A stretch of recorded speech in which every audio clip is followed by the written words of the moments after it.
നമ്മുടെ ചുറ്റുമുള്ള ഒരുപാട് ആളുകൾ നെഗറ്റീവ് ആയതുകൊണ്ടും ടോക്സിക് ആയതുകൊണ്ടുമാണ് നമ്മുടെ ജീവിതം ഇതുപോലെ നശിച്ചു പോകുന്നത്, ഇതുപോലെ ബുദ്ധിമുട്ടിൽ പോകുന്നതെന്ന് പലപ്പോഴും പലരും കംപ്ലൈൻറ്റ് പറയാറുണ്ട്. പക്ഷേ നിങ്ങളിൽ എത്ര പേര് ശ്രദ്ധിച്ചിട്ടുണ്ട് നിങ്ങളുടെ ലൈഫിൽ ഏറ്റവും ടോക്സിക് ആയിട്ടുള്ള ആൾ നിങ്ങൾ തന്നെയാണെന്നുള്ളത്? നമ്മൾ ഇന്ന് ഡിസ്കസ് ചെയ്യാൻ പോകുന്നത് അതിനെക്കുറിച്ചാണ്. Hi everyone, this is Varsha and welcome to our channel.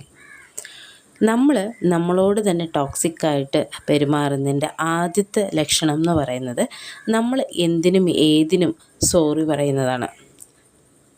അതെങ്ങനെയാണെന്നല്ലേ, നമ്മൾ എന്ത് ചെയ്താലും മറ്റുള്ളവരുടെ തെറ്റ് പോലും നമ്മൾ നമ്മുടെ തലയിലെടുത്തിടും. സാരില്ല കേട്ടോ, സോറി കേട്ടോ, എന്നെ കൊണ്ട് തെറ്റ് പറ്റിപ്പോയതാ, അയ്യോ ഞാൻ ശ്രദ്ധിച്ചില്ല, അതെൻ്റെ തെറ്റാ, സോറി. അല്ലെങ്കിൽ വേറൊരാൾ ചെയ്ത തെറ്റിന് സോറി, ഞാൻ അദ്ദേഹത്തിന് വേണ്ടി മാപ്പ് പറയുന്നു. നിങ്ങളവിടെ മാപ്പ് പറയേണ്ട ആവശ്യമില്ല. ആരാണോ തെറ്റ് ചെയ്തത്, ചില സാഹചര്യങ്ങളിൽ നമ്മൾ സാഹചര്യത്തിനനുസരിച്ച് പെരുമാറുന്നത് കൊണ്ട് തെറ്റില്ല. പക്ഷേ എല്ലായിടത്തും നമ്മൾ സോറി പറഞ്ഞ് ആ തെറ്റുകൾ നമ്മുടെ ഉള്ളിലേക്ക് എടുത്ത് അവിടെ നമ്മൾ മറ്റുള്ളവരെ രക്ഷിക്കേണ്ട ഒരു ആവശ്യമില്ല. അപ്പോൾ നിങ്ങളെ കുറിച്ച് താഴ്ത്തിക്കാട്ടുന്നതിന് പകരം സോറി പറയേണ്ടടുത്ത് മാത്രം സോറി പറയുക. ബാക്കിയുള്ള സാഹചര്യങ്ങളിലെല്ലാം നോ പറയേണ്ടടുത്ത് നോ പറയാം. നമ്മുടെ ലൈഫിന് ഒരു ലിമിറ്റില്ലാതെ, ഒരു ബൗണ്ടറി ഇല്ലാതെ വരുമ്പോഴാണ് എന്തിനും ഏതിനും നമ്മൾ സോറി പറയേണ്ട ഒരു സാഹചര്യം വരുന്നത്. രണ്ടാമതായിട്ട്, നമ്മളെ മിസ്ട്രീറ്റ് ചെയ്യുന്ന, അതായത് നമ്മളോട് മോശമായിട്ട് പെരുമാറുകയും സംസാരിക്കുകയും ചെയ്യുന്ന ആളുകളെ നമ്മൾ വീണ്ടും എൻ്റർടൈൻ ചെയ്യാനായിട്ട്, സാരില്ല അവർക്ക് ദേഷ്യം വന്നപ്പോൾ പെരുമാറിയതായിരിക്കും, സാരില്ല നമ്മുടെ വീട്ടുകാരല്ലേ, നമ്മുടെ കൂട്ടുകാരല്ലേ, നമ്മുടെ അമ്മയല്ലേ, നമ്മുടെ അച്ഛനല്ലേ, അല്ലെങ്കിൽ നമ്മുടെ കൂടപ്പിറപ്പല്ലേ, അല്ലെങ്കിൽ ഭർത്താവല്ലേ, ഭാര്യയല്ലേ, മക്കളല്ലേ എന്നൊക്കെ പറഞ്ഞ് നമ്മളെ എത്രത്തോളം മിസ്ട്രീറ്റ് ചെയ്താലും അവർ വീണ്ടും വീണ്ടും സാരില്ല നമുക്ക് ഒന്നും കൂടി നന്നാവാം എങ്ങനെയൊക്കെ പറഞ്ഞിപ്പിക്കാനും അവർ വീണ്ടും വീണ്ടും നമ്മുടെ ജീവിതത്തിൽ ഇടപെടുത്താനും, അല്ലെങ്കിൽ നമ്മുടെ ജീവിതത്തിലെ എല്ലാ കാര്യങ്ങളും അങ്ങനെയുള്ള ആളുകളായിട്ട് ഷെയർ ചെയ്യുന്നതും നമ്മളോട് ചെയ്യുന്ന ഏറ്റവും വലിയ തെറ്റാണ്. ചില വീടുകളിൽ അമ്മായിയമ്മമാരും ഇൻലോസും തമ്മിൽ വളരെ മോശമായിട്ട് പെരുമാറിയിട്ട് പോലും നമ്മളൊരു കുടുംബമാണല്ലോ, നമ്മളൊരു വീടാണല്ലോ എന്ന് വിചാരിച്ചിട്ട് പിന്നെയും ആ വീട്ടുകാരെ സന്തോഷിപ്പിക്കാനായിട്ട് പെൺകുട്ടികൾ എടുക്കുന്ന എഫേർട്സ് കാണുമ്പോൾ, അല്ലെങ്കിൽ ഭർത്താക്കന്മാർ ഭാര്യമാരുടെ വീട്ടുകാരെ എത്ര മോശമായിട്ട് പെരുമാറിയാലും സാരില്ല എൻ്റെ ഭാര്യയുടെ വീട്ടുകാരല്ലേ എന്ന് പറഞ്ഞ് വീണ്ടും അവരെ ഹെൽപ്പ് ചെയ്യാൻ പോകുന്നതോ, അല്ലെങ്കിൽ ഒരു സഹോദരൻ സഹോദരീനെ ഹെൽപ്പ് ചെയ്യുന്നതോ, അവർ നിങ്ങളെ മിസ്ട്രീറ്റ് ചെയ്യുകയാണ് എന്ന് കണ്ടു കഴിഞ്ഞാൽ പിന്നീട് ഒരിക്കലും ആ ഭാഗത്തേക്ക് തിരിഞ്ഞു നോക്കാതിരിക്കുക. അതായത് ഒരു ലിമിറ്റ് ഉണ്ടാവുക. നമ്മുടെ ഫാമിലി മെമ്പേഴ്സ്, നമ്മളെ കൂട്ടുകാർ, ഇവരൊക്കെ നമുക്ക് ഒരു ലിമിറ്റിൽ നിർത്തിയില്ലെങ്കിൽ നമ്മുടെ ജീവിതമാണ് കോഞ്ഞാട്ടയാവാൻ പോണത്. പിന്നെ മൂന്നാമതായിട്ട് നിങ്ങളോട് ചെയ്യുന്ന ഒരു കാര്യം എന്ന് വെച്ച് കഴിഞ്ഞാൽ, നിങ്ങൾ മോശമായിട്ട് ഡ്രസ്സ് ചെയ്യുക. അതായത് നമ്മളെക്കുറിച്ച് യാതൊരു ടെൻഷനും ഇല്ലാതെ, ഒരു ഗ്രൂമിങ്ങും ഇല്ലാതെ കണ്ട പോലെ ഡ്രസ്സ് ചെയ്യുക. അല്ലെങ്കിൽ നമ്മളുടെ ഒരു ഡ്രസ് സെൻസ് ഇല്ലാതെ, നമ്മുടെ ബോഡിക്ക് ചേരാത്ത മറ്റുള്ളവരെ അനുകരിക്കാൻ ശ്രമിക്കുക. ഇതൊക്കെ നമ്മളോട് ചെയ്യുന്ന ഏറ്റവും വലിയ ടോക്സിക് ആയിട്ടുള്ള കാര്യങ്ങൾ തന്നെയാണ്. നമ്മളുടെ ബോഡി നമ്മളുടെ അമ്പലം എന്നുള്ള രീതിയിൽ നമ്മൾ കൊണ്ടെടുക്കാം. My body is my temple, it's a divine energy.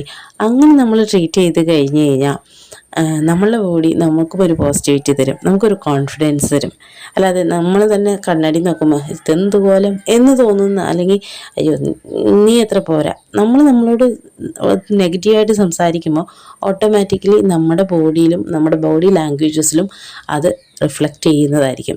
So നിങ്ങൾക്ക് പറ്റിയ രീതിയിലുള്ള ഒരുപാട് കോസ്റ്റ്ലി ആയിട്ടുള്ള വസ്ത്രം ധരിക്കാനല്ല, പകരം നിങ്ങൾക്ക് നീറ്റ് ആൻഡ് ടൈഡി ആയിട്ട് നന്നായിട്ട് വസ്ത്രം ധരിക്കാനും, ഇന്നിപ്പോൾ നമുക്ക് ഒരുപാട് യൂട്യൂബ് ചാനലുകളുണ്ട് ഇതിനൊക്കെ ഗൈഡ് ചെയ്യുന്നത്. നമുക്ക് നമ്മുടെ പേഴ്സണൽ ഹൈജീനും നമ്മുടെ നല്ല വസ്ത്രങ്ങളും, ഒരുപാട് കോസ്റ്റ്ലി ആയിട്ടുള്ള വസ്ത്രങ്ങളല്ല, പിന്നെയും ഞാൻ പറയുന്നു, നിങ്ങൾക്ക് അഫോർഡബിൾ ആയിട്ടുള്ള നല്ല, എപ്പോഴും നിങ്ങൾ ക്വാളിറ്റിയിൽ നോക്കുക. അതായത് ഒരുപാട് ഡ്രസ്സുകൾ വാങ്ങിക്കുന്നതിന് നല്ലത് ഒന്നോ രണ്ടോ നിങ്ങൾ വാങ്ങിച്ചുള്ളെങ്കിലും നല്ല ക്വാളിറ്റിയുള്ള സാധനം വാങ്ങിക്കാനായിട്ട് ശ്രദ്ധിക്കുക.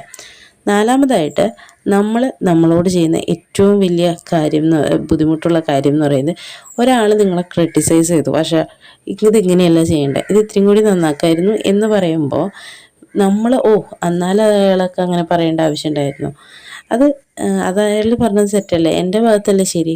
നമ്മളത് ഭയങ്കരമായിട്ട് പേഴ്സണലായിട്ട് എടുത്തിട്ട് അതിനെക്കുറിച്ച് തന്നെ ചിന്തിച്ച് നമ്മളുടെ സമയവും എനർജിയും കളയുന്നത് വളരെ മോശമായിട്ടുള്ള കാര്യമാണ്. അത് വളരെ ടോക്സിക് ആയിട്ടുള്ള കാര്യമാണ്.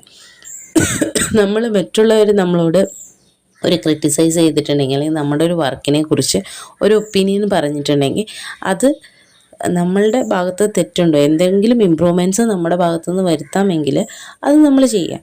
പകരം എന്നാൽ അയാൾ എന്നെ ഇഷ്ടമല്ല, അയാൾക്ക് എന്നെ കണ്ടുകൂടാ, അതുകൊണ്ടാണ് ഞാൻ ചെയ്ത വർക്ക് അയാൾക്ക് ഇഷ്ടപ്പെടാതെ പോയത്, അതുകൊണ്ടാണ് അയാൾ എന്നെ മോശം പറഞ്ഞത്, അങ്ങനെയല്ല ചിന്തിക്കേണ്ടത്. എന്തൊരു കാര്യം നമ്മളെ ക്രിട്ടിസൈസ് ചെയ്യുമോ അല്ലെങ്കിൽ നമ്മളോട് സജഷൻ പറഞ്ഞു കഴിഞ്ഞാൽ അതിൻ്റെ പോസിറ്റീവ് സൈഡ് നോക്കാം. നമുക്ക് നമ്മുടെ ജോലിയിൽ ഇമ്പ്രൂവ്മെൻറ്റ് വരുത്തേണ്ടതുണ്ടെങ്കിൽ, നമ്മുടെ ഭാഗത്താണ് തെറ്റെങ്കിൽ അതിനെ ന്യായീകരിക്കാതെ മാറ്റങ്ങൾ വരുത്താം.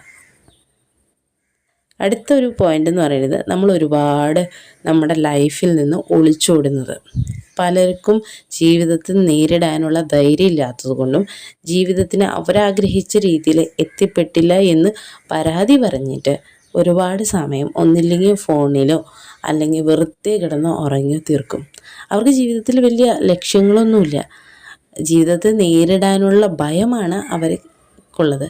ആ ഭയം കൊണ്ട് തന്നെയാണ് ജീവിതത്തിൽ നിന്ന് ഒളിച്ചോടാനായിട്ട് അവർ കണ്ടെത്തുന്ന ഏറ്റവും സിമ്പിളായിട്ടുള്ള വഴിയാണ് കിടന്നുറങ്ങുക, അല്ലെങ്കിൽ മൊബൈൽ, അല്ലെങ്കിൽ വേറെ ഏതെങ്കിലും തരത്തിലുള്ള അഡിക്ഷൻസിൻ്റെ ഭാഗമാവുക എന്നുള്ളത്. ഏറ്റവും ഫൈനൽ ടിപ്പ് എന്ന് പറയുന്നത്, നമ്മളുടെ ലൈഫിൽ ഒരു എൻ്റർടൈൻമെൻറ്റ്, അല്ലെങ്കിൽ നമ്മുടെ ലൈഫിൽ നമ്മൾ തന്നെ ഞാൻ ഇങ്ങനെ ആയിരിക്കണം, എൻ്റെ ലൈഫിൽ ഇത്രയും കാര്യങ്ങളെ പാടുള്ളൂ എന്ന് പറഞ്ഞിട്ട് ഒരു തരത്തിലുള്ള എൻ്റർടൈൻമെൻറ്റിനും നിൽക്കാതെ നിങ്ങളെ തന്നെ ക്രൂശിക്കുക. അത് നെഗറ്റീവായിട്ട് സംസാരിക്കുമോ, എന്നെ കൊണ്ടൊന്നും ഒന്നിനും കൊള്ളില്ല, അല്ലെങ്കിൽ എനിക്ക് ഇതിനുള്ള കഴിവില്ല, നിങ്ങളെ തന്നെ മറ്റുള്ളവരായിട്ട് കമ്പയർ ചെയ്ത് സോഷ്യൽ മീഡിയയിൽ മറ്റുള്ളവർ പോസ്റ്റ് ചെയ്യുന്നതൊക്കെ കണ്ട് എൻ്റെ ലൈഫിൽ ഞാൻ ഒന്നും ആയില്ല, എൻ്റെ ലൈഫിൽ ഞാൻ എത്തിയില്ല, ഇങ്ങനെയൊക്കെ ഒരുപാട് പരാതികൾ പറഞ്ഞ് നമ്മുടെ ജീവിതം കളയാതല്ലാതെ മറ്റാർക്കും നമ്മളെക്കുറിച്ച് യാതൊരുവിധ ബുദ്ധിമുട്ടും ഉണ്ടാവില്ല. അപ്പോൾ നിങ്ങളുടെ ജീവിതം നല്ല രീതിയിൽ മുന്നോട്ട് കൊണ്ടുപോകണം എന്നുണ്ടെങ്കിൽ അത് നിങ്ങളുടെ മാത്രം ഉത്തരവാദിത്തമാണ്. മറ്റുള്ളവരാരും വന്ന് നിങ്ങൾക്കെല്ലാം സ്മൂത്താക്കി തരില്ല. നിങ്ങൾ തന്നെ എഫേർട്ട് എടുത്താലും നിങ്ങളുടെ ലൈഫിൽ എന്തെങ്കിലുമൊക്കെ നേടാൻ പറ്റുള്ളൂ. ഈ വീഡിയോ നിങ്ങൾക്ക് ഇഷ്ടപ്പെട്ടിട്ടുണ്ടെങ്കിൽ ലൈക്ക് ചെയ്യാനും ഷെയർ ചെയ്യാനും സബ്സ്ക്രൈബ് ചെയ്യാനും നിങ്ങളുടെ വിലയേറിയ അഭിപ്രായങ്ങൾ താഴെ കമൻറ്റ് ചെയ്യാനും മറക്കരുത്. Thank you. This is Varsha signing off.